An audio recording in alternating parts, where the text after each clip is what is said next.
Chapter 1. The Christmas that wasn't. John Carter had never been the kind of man to wear his heart on his sleeve. Feelings in his mind were private things, like old photographs tucked in a drawer, meant to be looked at when no one was around. He showed love in practical ways, fixing a leaky faucet before anyone noticed, remembering birthdays without fanfare, buying little gifts months ahead of time because he knew what would make someone smile. That was John. Steady, dependable, and quietly proud of it. This Christmas was supposed to be different. For months, he'd been counting down the days until his daughter, Kathy, would fly in.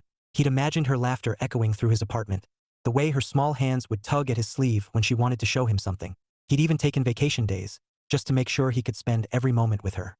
The tree was already up, simple but neat, with ornaments he'd collected over the years and a few new ones he'd bought just for her. A tiny angel sat at the top, slightly crooked, but he left it that way because Kathy would have insisted on fixing it herself. 3 weeks before Christmas, the phone rang. John was sanding the edge of a wooden picture frame he'd been making. A gift for Kathy. Something to hold her school photo. He wiped his hands on a rag and picked up the phone, expecting a quick chat about flight details. Instead, he heard the voice he hadn't spoken to in weeks, soft and hesitant. "John, hey," Melissa said, his ex-wife, the mother of his child, the woman who had once promised forever and then packed up their life into boxes when forever turned out to be too far from her family. "Melissa," he replied, calm as ever. "Everything okay?" There was a pause, a long one. He could almost hear her biting her lip, the way she used to when she had bad news. "I hate to do this," she began. "But Kathy, she can't come for Christmas." The words landed like a dull thud in his chest. He didn't flinch, didn't curse, didn't let the silence stretch too long. That wasn't his way. "Because of the virus?" he asked, voice steady. "Yeah," Melissa said, relief and guilt tangled together. "She can't fly unaccompanied right now, and the drive, John, it's too far. I'm so sorry." He stared at the picture frame on the table, the smooth wood catching the light. He'd imagined her smile in that frame. He swallowed hard. "I understand," he said simply. "I know you were looking forward to this," she added, her voice cracking just a little. How are you doing?" That question used to open doors. Doors to long talks, shared worries, laughter late at night. Now it was a door he kept locked. Not out of anger, but because boundaries mattered. She had her life now, and he had his. "I'm fine," he said. "Thanks for asking." Melissa sighed, a sound heavy with regret. "I'll make sure she calls you on Christmas. She misses you." "I miss her too," John said, and that was all. When the call ended, the apartment felt quieter than before. He stood there for a long time, phone still in his hand, staring at the tree. The lights blinked cheerfully, oblivious to the fact that the little girl they were meant to dazzle wouldn't be here to see them. He didn't rage. He didn't break anything. Instead, he gathered the gifts he'd been collecting all year, the doll Kathy had wanted, the books he thought she'd love, the puzzles for rainy afternoons, and packed them carefully in a box. He wrote her name in neat block letters and shipped it off the next morning. At least she'd have something from him under the tree. It was the curse of the non-custodial parent. Loving from a distance, celebrating through screens, sending pieces of yourself in cardboard boxes. That night, John sat on the couch, staring at the glow of the Christmas lights. Outside, snow drifted lazily past the window, settling on the street below. Somewhere, families were laughing, clinking glasses, planning holiday trips. He thought of Kathy's giggle, the way she scrunched her nose when she was excited. He thought of how quiet his apartment would be on Christmas morning. He leaned back, closed his eyes, and let the silence settle. He'd get through it. He always did. Chapter 2. The lonely countdown. The days after Melissa's call passed like slow-moving clouds, gray, heavy, and reluctant to clear. John Carter wasn't the type to wallow, but even stoic men have their quiet battles. He kept busy because that's what he knew. Sanding wood, tightening loose screws on the kitchen cabinet, reorganizing the toolbox he'd already organized twice this month. Anything to keep his hands moving while his mind tried not to linger on the empty space where Kathy's laughter should have been. The apartment building was quiet this time of year. Most residents had plans, family trips, flights to warmer places, or cozy gatherings in homes that smelled like cinnamon and pine. John's third-floor unit smelled faintly of sawdust and coffee. Not exactly festive. He'd strung lights along the balcony railing, though. It wasn't much, but it was something. On the 5th day of his self-imposed distraction marathon, he ran into Mr. Jackson in the lobby. The building manager was a wiry man with a grin that could outshine the Christmas lights he draped across the front desk. His wife, a cheerful whirlwind named Marlene, was perched on a stool nearby, sipping cocoa and humming carols like she was auditioning for a holiday special. "John," Jackson's voice boomed like a man announcing a lottery winner. "You sticking around for Christmas?" John adjusted the collar of his jacket. "Looks that way." "Good," Marlene chimed in, her eyes twinkling. "Then you're coming to the dinner." John blinked. "Dinner?" "Our annual Christmas feast for the stay-behinds," Jackson explained, spreading his arms like he was unveiling a masterpiece. "Ham, turkey, Pies, Marlene's famous sweet potato casserole. You don't want to miss it. John hesitated. Crowds weren't his thing. Forced cheer wasn't his thing. But the alternative was sitting alone in his apartment, pretending the blinking lights were enough. I'll think about it, he said. Think fast, Marlene teased. We've already got RSVPs from half the building. It's going to be fun. Fun. The word felt foreign in his mouth these days. Still, he nodded and promised to let them know. That night, John sat at his kitchen table, staring at the invitation Marlene had slipped into his hand before he left. It was handwritten on a card decorated with holly leaves. Christmas dinner, December 24th, 6 p.m., community room. Bring your appetite and your holiday spirit. Holiday spirit. He wasn't sure he had any left, but maybe, just maybe, he could borrow some from the Jacksons for one night. He picked up his phone, scrolled through old photos of Kathy, and stopped at one from last Christmas. Her in a red sweater, grinning with a missing front tooth, holding a mug of cocoa almost as big as her face. His chest tightened, but he smiled anyway. Dinner it is, he murmured to himself. The countdown to Christmas continued, each day marked by small rituals. John mailed a second package to Kathy, this one filled with cookies he baked himself, even though his kitchen looked like a flower bomb had gone off.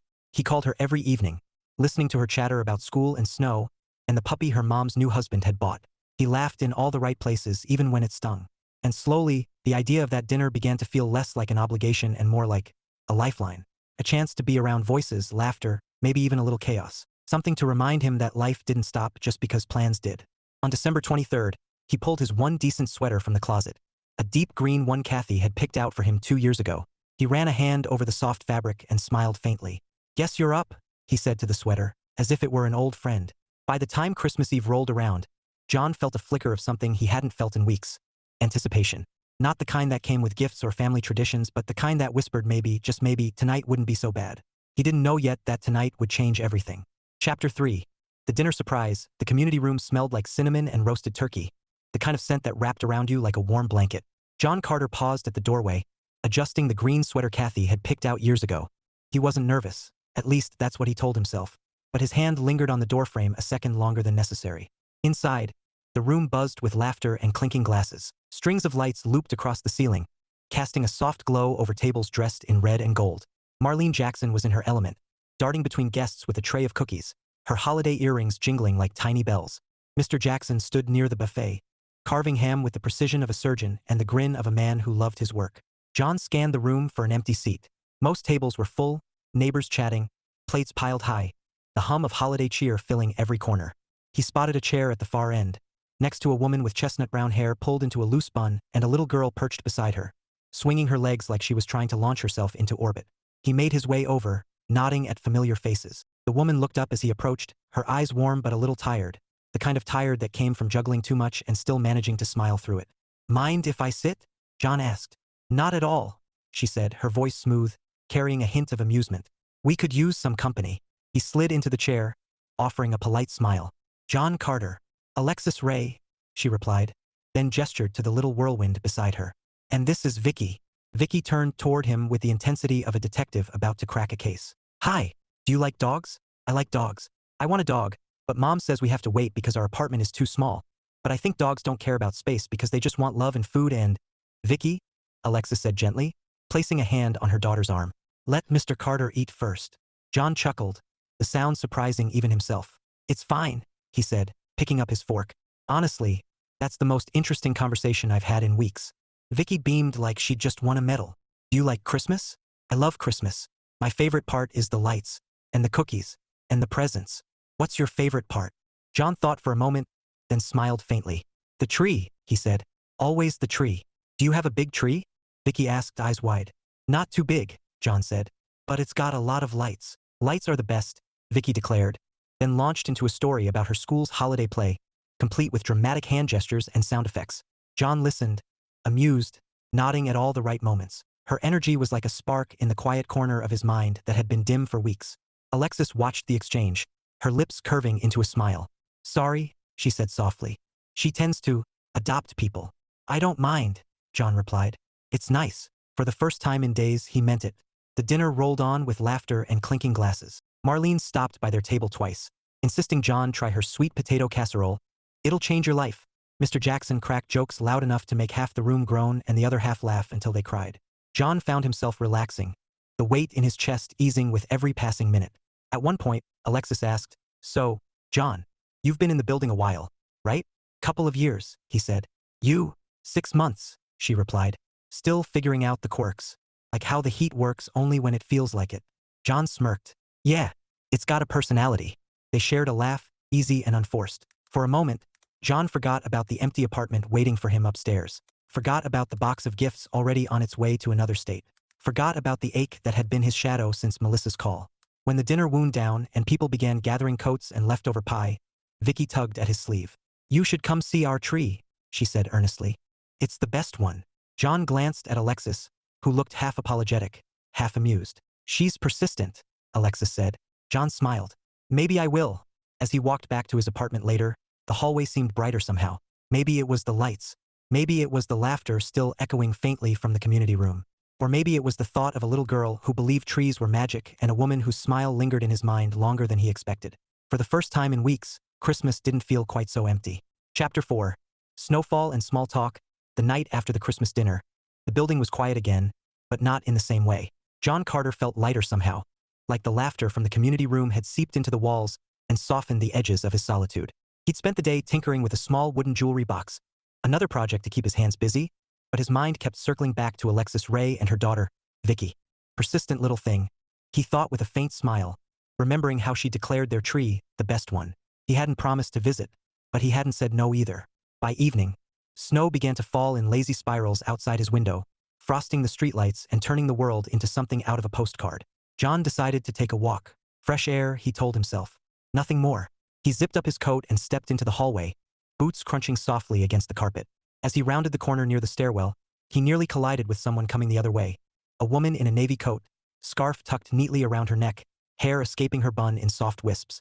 Whoa, John said, steadying himself. Sorry about that. Alexis looked up, startled for half a second before her expression softened into a smile. No harm done, she said. Just trying to catch the snow before it turns to slush. John glanced at the door she'd been heading toward. Same idea. Her smile widened.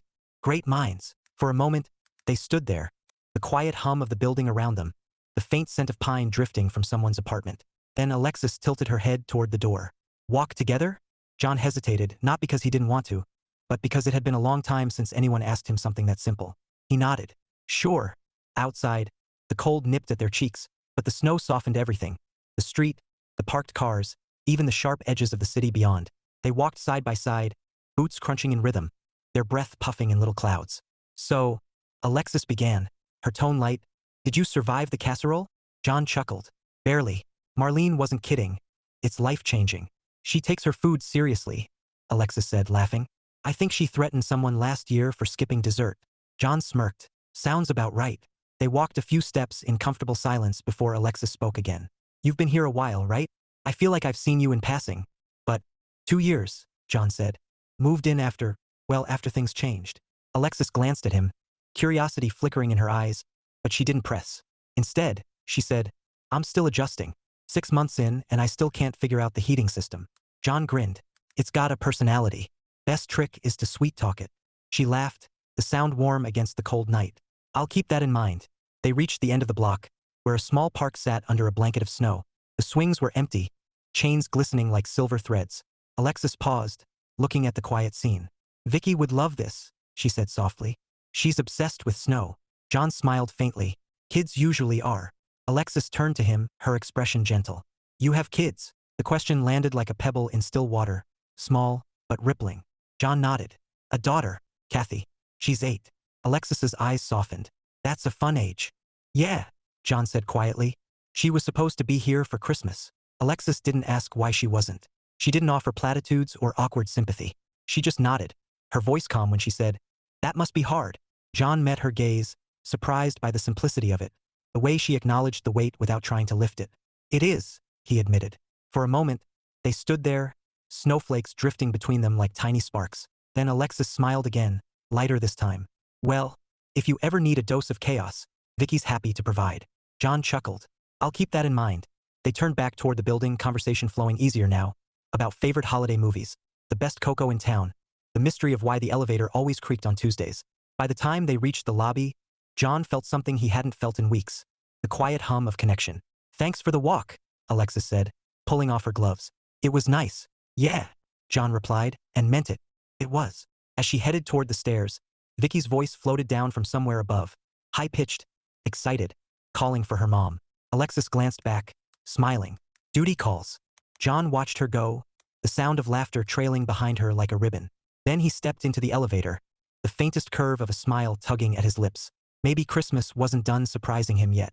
Chapter 5. The Shelf and the Smile. The day after their snowy walk, John Carter was back in his apartment, sanding the edges of a wooden box when a knock sounded at his door.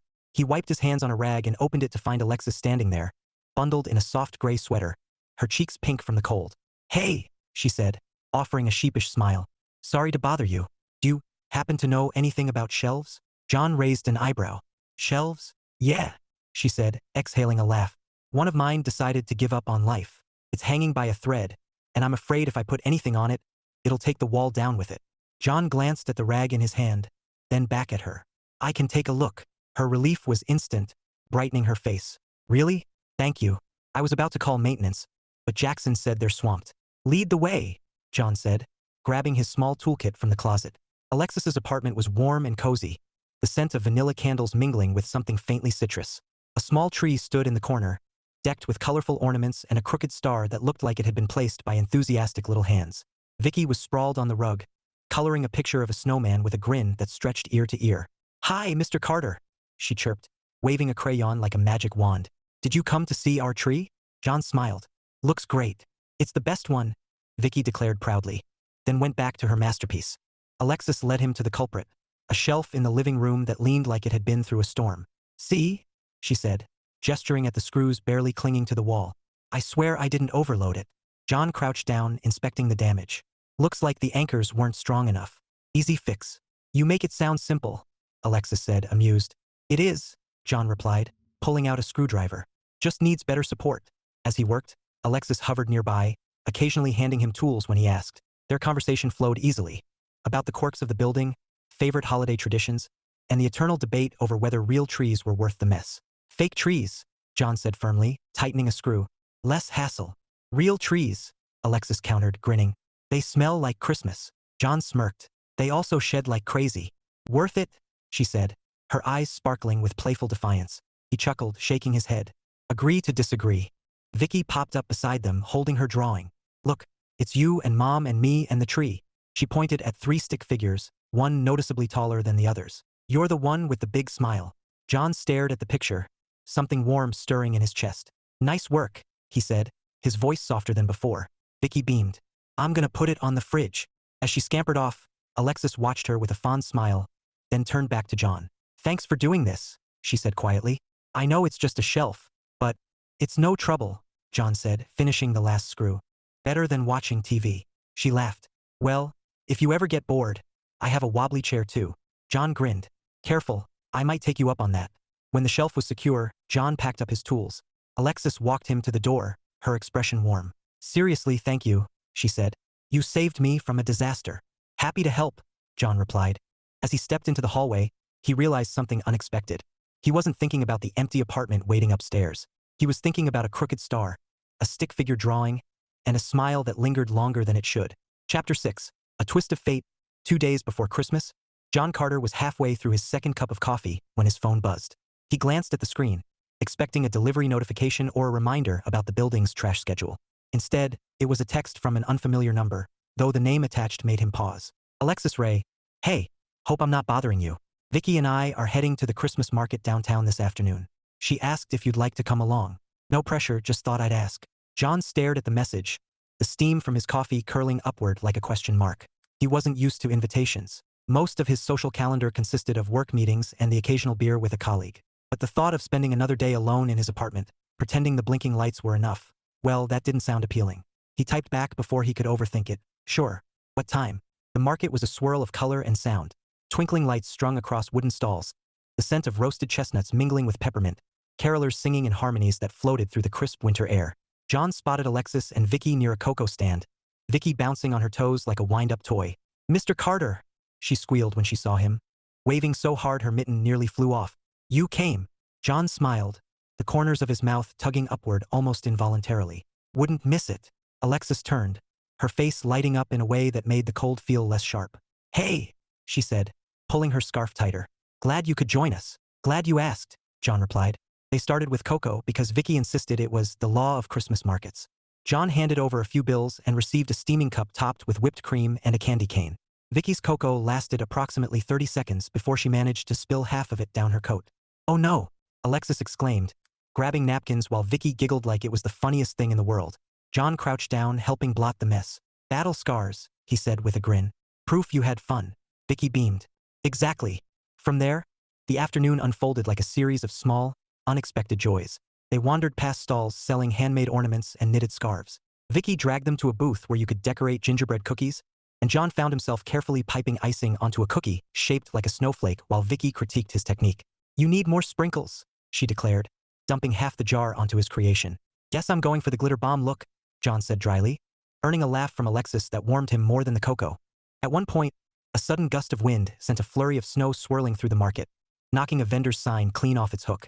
John caught it before it hit the ground, earning a grateful nod from the vendor and a cheer from Vicky, who announced loudly, Mr. Carter saves Christmas. Alexis shook her head, smiling. Careful. She's going to start writing you into superhero stories. John smirked. Could be worse. As the sky deepened to twilight, the market lights glowed brighter, casting everything in a golden haze. They stopped at a stall selling ornaments, and Vicky picked out a tiny wooden reindeer. For our tree, she said solemnly, then turned to John. You should get one too. John hesitated, then chose a simple glass ornament, a clear globe with a swirl of silver inside. It wasn't flashy, but something about it felt right. When he paid, Alexis touched his arm lightly, her fingers warm even through his coat. Thanks for coming, she said softly. It's been nice. John met her gaze, the noise of the market fading for a moment. Yeah, he said, his voice low. It has. By the time they headed back, Vicky was half asleep in Alexis's arms, her head resting on her mother's shoulder, clutching the reindeer like a treasure. John walked beside them, the ornament tucked safely in his pocket, and felt something he hadn't felt in a long time, a quiet, steady sense of belonging. Maybe fate didn't always come crashing in like a storm. Maybe sometimes it arrived in the form of a text message and a crooked smile at a Christmas market. Chapter 7. The unexpected gift. Christmas Eve morning arrived with a hush, the kind of quiet that only fresh snow can bring. John Carter stood by his window, watching flakes drift lazily past the glass, his coffee cooling in his hands. The apartment was warm, the tree lights blinking cheerfully, but the silence pressed in like a weight. He'd gotten used to it, the stillness, but that didn't mean he liked it. A knock at the door startled him. He set down his mug and opened it to find Vicky standing there, bundled in a puffy pink coat, grinning like she'd just discovered a secret. Alexis hovered behind her, holding a small box wrapped in silver paper. Hi, Mr. Carter, Vicky chirped. We brought you something. John blinked, surprised. You didn't have to. It's from both of us, Alexis said, her smile warm but a little shy. Vicky insisted. Vicky thrust the box into his hands with all the ceremony of a royal decree. Open it. Open it now. John chuckled, crouching down to her level. All right, all right. He peeled back the paper carefully because that's how he did things and lifted the lid. Inside was a small ornament, handmade from popsicle sticks and glitter, painted in bright reds and greens. In the center was a photo of Vicky, grinning with a missing front tooth, framed by a crooked heart. John stared at it, something tightening in his chest. Wow, he said softly. This is amazing. It's for your tree, Vicky announced proudly. So you won't be lonely. John swallowed hard, the words catching somewhere between his throat and his heart. Thank you, he said, his voice rougher than he intended. I love it. Vicky beamed like she'd just saved the world. Alexis watched him quietly, her expression softening as she caught the flicker of emotion he couldn't quite hide. Come by later, Alexis said gently as Vicky darted back toward the hallway. We're making cookies. Vicky would love the company. John looked up, meeting her gaze. For a moment, the silence between them wasn't heavy. It was warm, threaded with something unspoken. He nodded. I'd like that. When they left, John stood for a long time, the ornament cradled in his hands. He hung it on the tree, front and center, where the lights would catch the glitter and make it shine. For the first time in weeks, the apartment didn't feel quite so empty. Felt like Christmas. Chapter 8. Christmas Eve magic. The community room was alive with color and sound, a warm glow spilling into the hallway as John Carter stepped inside. Strings of lights looped across the ceiling like ribbons of gold, and a towering tree stood in the corner, its ornaments glittering under the soft hum of carols. The Jacksons had outdone themselves again. Marlene was bustling around with trays of cookies, her earrings jingling like sleigh bells, while Mr. Jackson led a group of residents in a slightly off-key rendition of Jingle Bells that somehow made the room feel even more festive. John scanned the crowd, his green sweater feeling less lonely tonight. He spotted Alexis near the refreshment table, laughing at something Marlene said, her hair loose around her shoulders, catching the light like strands of copper. Vicky was darting between tables, her laughter ringing like tiny bells as she handed out candy canes to anyone who'd take one. When Alexis saw him, her smile widened, warm, easy, like sunlight breaking through clouds. "You made it," she said as he approached. "Wouldn't miss it," John replied, and for once, he meant it without reservation. The evening unfolded in a blur of laughter and music. John found himself singing along, quietly but still singing, while Vicky tugged him into a circle of carolers. He helped Marlene hang the last few ornaments on the tree, earning a playful scold when he put one slightly off-center.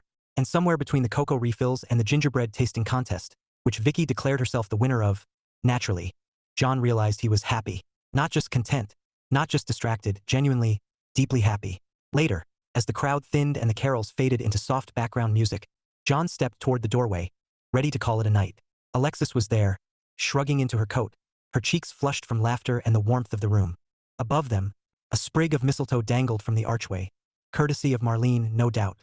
Alexis noticed it at the same time he did. Her eyes flicked upward, then back to his, amusement dancing in their depths. "Well," she said lightly, "looks like we've been trapped." John chuckled, the sound low and warm. "Jacksons planned this, didn't they?" "Probably," Alexis said, her voice softening.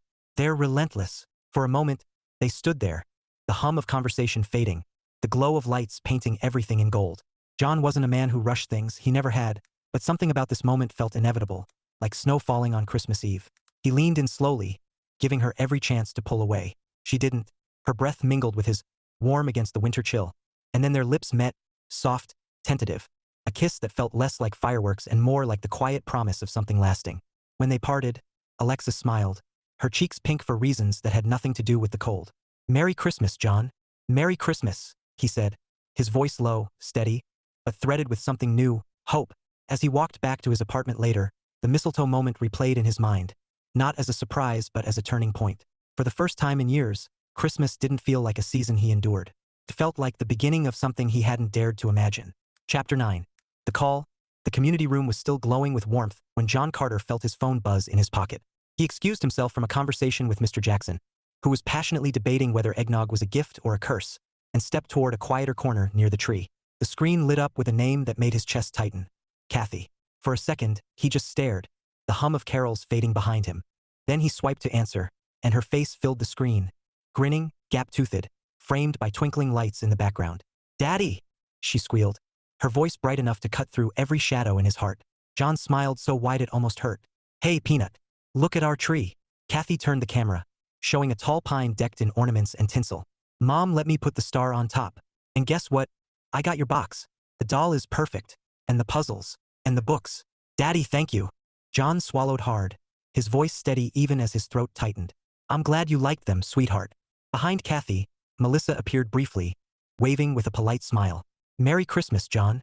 "Merry Christmas," he replied, his tone calm, respectful. Boundaries mattered, but gratitude did too.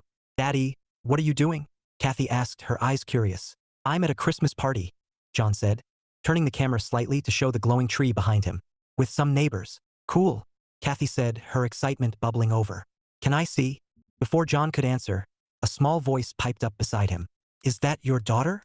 He turned to find Vicky standing there, clutching a candy cane, her eyes wide with curiosity. Alexis was a few steps behind, her expression soft as she took in the scene. "Yeah," John said, smiling. "Kathy, this is Vicky. She lives in my building." Vicky waved enthusiastically at the screen. "Hi, Kathy. Merry Christmas." Kathy giggled. "Hi. Merry Christmas." Alexis stepped closer, her voice gentle. "Hi, Kathy. I'm Alexis. Your dad's been helping us with some things." Kathy's grin widened. "He's good at fixing stuff. He fixed my bike once." John chuckled, the sound warm and unguarded. "That I did." For the next few minutes, the call turned into something unexpected, a little pocket of joy that bridged the miles. Kathy showed off her gifts, Vicky compared ornaments, and Alexis laughed softly at their chatter. John held the phone steady, his heart full in a way he hadn't felt in years. When it was time to say goodbye, Kathy blew him a kiss. "Love you, Daddy." "Love you too, Peanut," John said, his voice low, steady, but threaded with something fierce and tender. As the screen went dark, John stood there for a moment, the echo of her laughter lingering like music. Then he looked at Alexis and Vicky, two faces bright with kindness, and felt something shift inside him. Maybe Christmas wasn't about what he'd lost. Maybe it was about what he was finding. Chapter 10.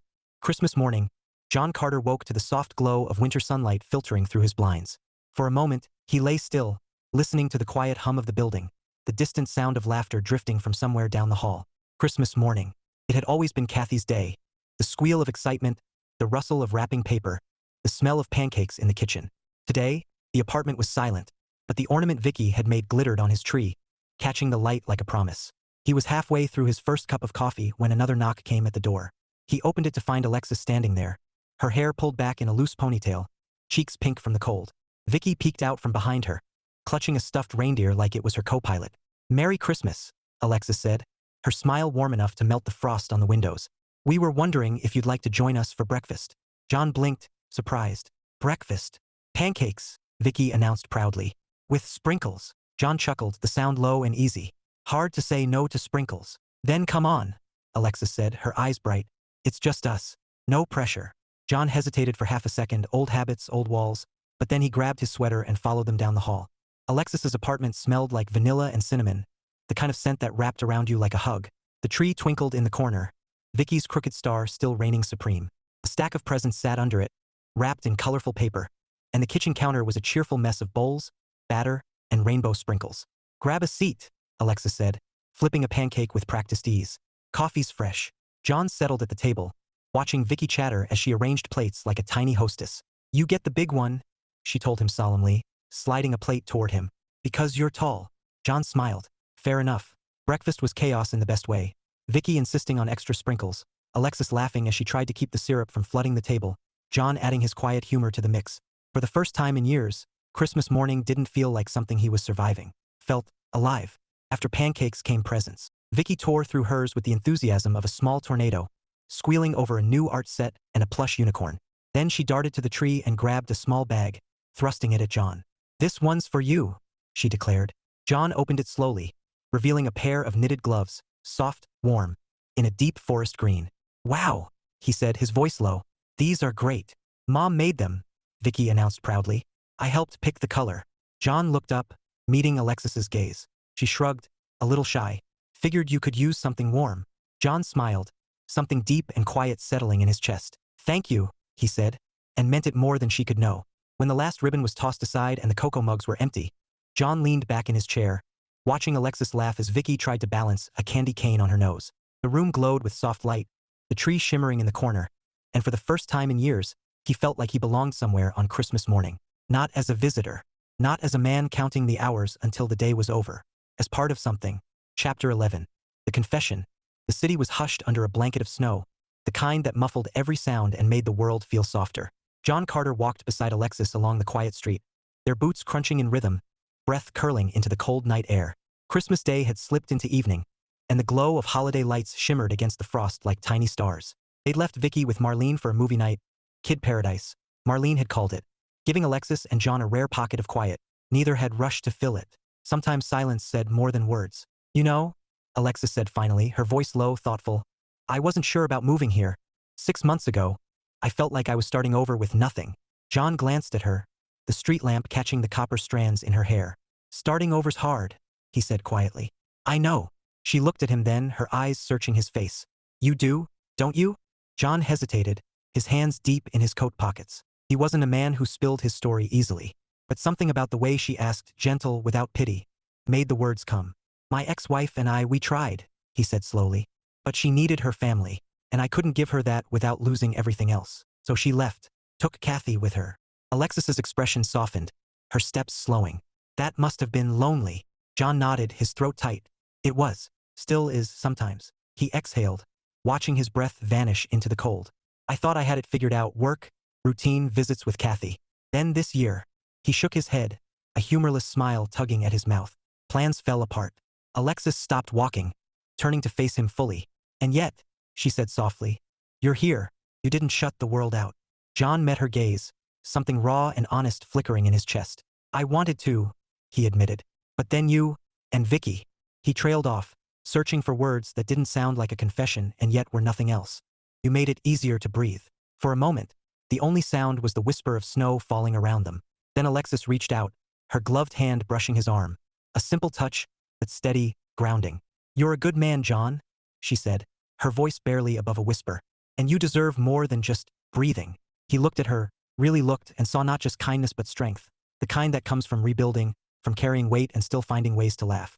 Something inside him shifted, like a door opening after years of being locked. Maybe, he said quietly. We both do. Her smile was small but certain, and when they started walking again, their hands found each other without hesitation. Chapter 12. New Year's Spark. The last night of the year arrived draped in silver and anticipation. The community room was transformed again. Streamers curling from the ceiling, balloons clustered in corners, and a banner stretched across the wall declaring hello, New Year, in glittering letters. Music pulsed softly in the background, a mix of old classics and upbeat tunes that made even the quietest residents tap their feet. John Carter stood near the refreshment table, nursing a glass of sparkling cider. He wasn't much for parties, but tonight felt different. Maybe it was the laughter spilling from every corner, or the way the room glowed under strings of fairy lights. Or maybe it was the woman weaving through the crowd toward him, her smile warm enough to rival the lights overhead. Alexis. She wore a simple black dress, nothing flashy, but it fit her like it had been made for her. Her hair was loose, tumbling over her shoulders, and when she reached him, John felt the familiar ease settle between them, the kind that had grown quietly over the past week, like roots beneath snow. Hey, she said, her voice soft but bright. You made it. Wouldn't miss it, John replied, and this time, there was no hesitation. They spent the evening moving through conversations, laughter, and the occasional teasing from Marlene, who seemed determined to play matchmaker. Vicky was off in a corner with a gaggle of kids, wearing a paper crown and declaring herself Queen of New Year. Every so often, she'd dart back to tug John into a game or show him her latest balloon animal, and each time, Alexis would watch with that quiet smile, the one that made something deep in John's chest ache in the best way. As midnight crept closer, the energy in the room shifted, voices rising, glasses clinking, the countdown looming like a promise.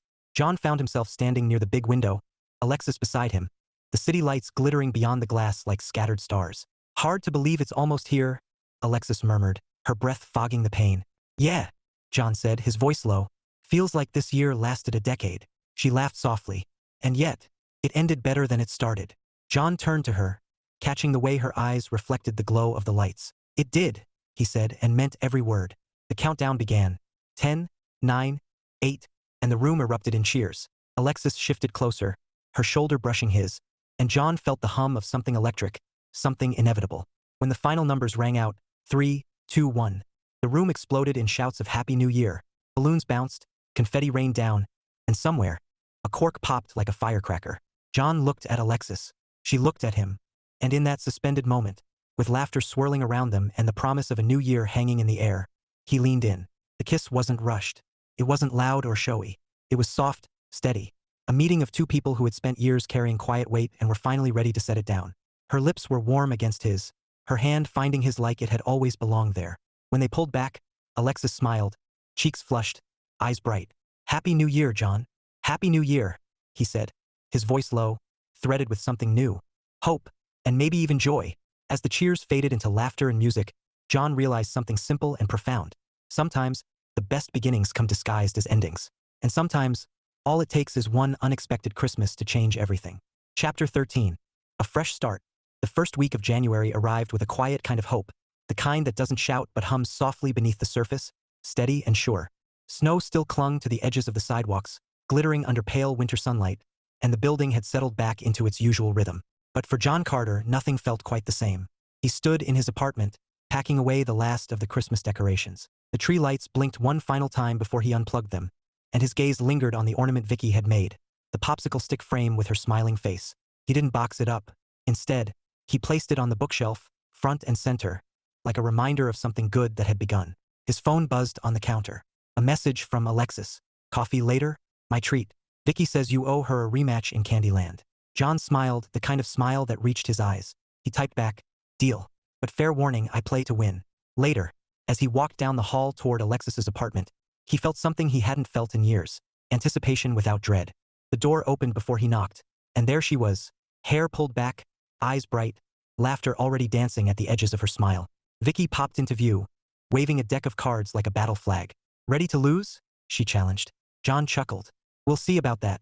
The afternoon unfolded in easy laughter and quiet moments, the kind that stitched themselves into memory without fanfare. Coffee turned into plans for dinner. Dinner turned into talk of the future, tentative but real. At one point, Alexis leaned back in her chair, her gaze steady on his. You know, she said softly, I didn't expect this. Any of it. John met her eyes, his voice low but certain. Neither did I. And that was the truth. He hadn't expected a cancelled Christmas to lead him here, to warmth, to laughter, to the possibility of something lasting. But life had a way of surprising you when you least expected it. Weeks later, when Kathy's next visit was confirmed, John found himself telling Alexis about his plans, how he wanted Kathy to meet Vicky, how maybe they could all go to the park together.